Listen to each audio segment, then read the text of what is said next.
But over the next 5 to 10 years, how are you seeing mobile home parks, both on the micro level, like what you're doing, but also on the macro level, just in general, over the next 5 to 10 years? How do you see that subsect of housing playing out? Like, are we going to see like the so right now because of pricing, low inventory, and then financial restrictions, and of course the job market plays into this, and you just may not be able to qualify for that $350,000 mortgage because of DTI or because you went on forbearance. But so how do you see the impact of all of that is going to have on the mobile home park subsect of the housing market over the next 5 to 10 years? Well, I've never been one of those guys who tries to, project out like that, but I know the, affordable housing problem is not going to go away. I know that in 2020 that this was like a banner year for the manufactured home industry.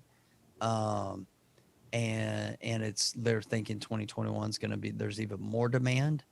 Some of the stigma, not all the stigma of living in a mobile home is gone, but a lot of it is because of quality of construction and stuff like that.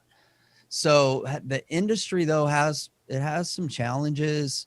It has some challenges where the number of parks are decreasing each and every year because they're being sold so they can build a Home Depot or whatever it is.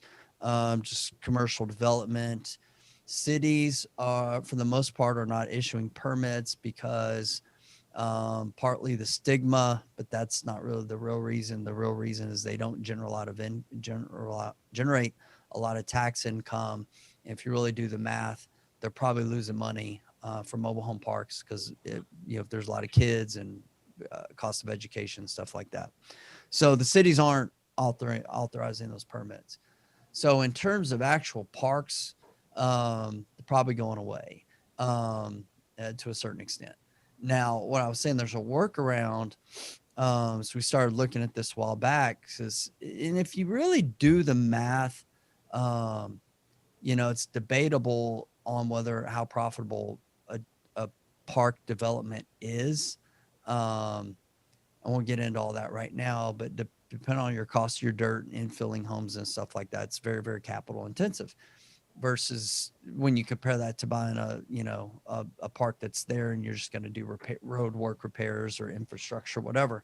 But what we're working on is we're under contract right now on 100 acres just outside of Houston that we're developing into an affordable housing community. And that's what we've been really naming the parks that we've bought. We're kind of getting away from mobile home park, trailer park. I know that's what people call them.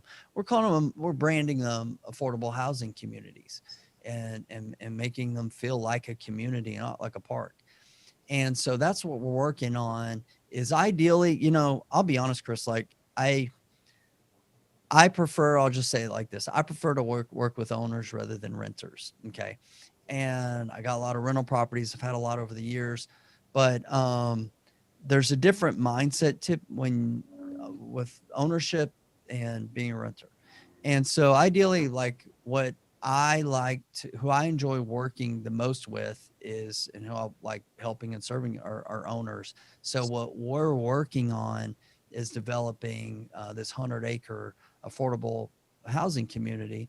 And so we're going to be, platting it up and letting people not only own the home, but own the land. But it's going to be a community of manufactured homes, single and double wide homes on a 0.5 to 1 acre home sites with, concrete streets and all the amenities of a typical neighborhood. But it's going to be a manufactured home. And that's something, that's a product that we can provide for in the $175,000 range. What used to be where you could buy a home for that, and you can't these days, a new home, and they're going to get a 0.5 acre to acre of land versus being, packed into a subdivision paying $250,000, $300,000. And so that's where one possible workaround is, and I think we may see a change in cities and counties allowing parks as the problem continues to worsen. There may be, I suspect there'll be some government influence as well coming in to encourage more of them, because it solves the problem. Yeah, there's no other workaround on solving the problem unless you're just building multifamily units in mass. And I mean, that creates other issues. And in some circumstances, it's not financially the most viable option Mhm. as you get away from more metro areas.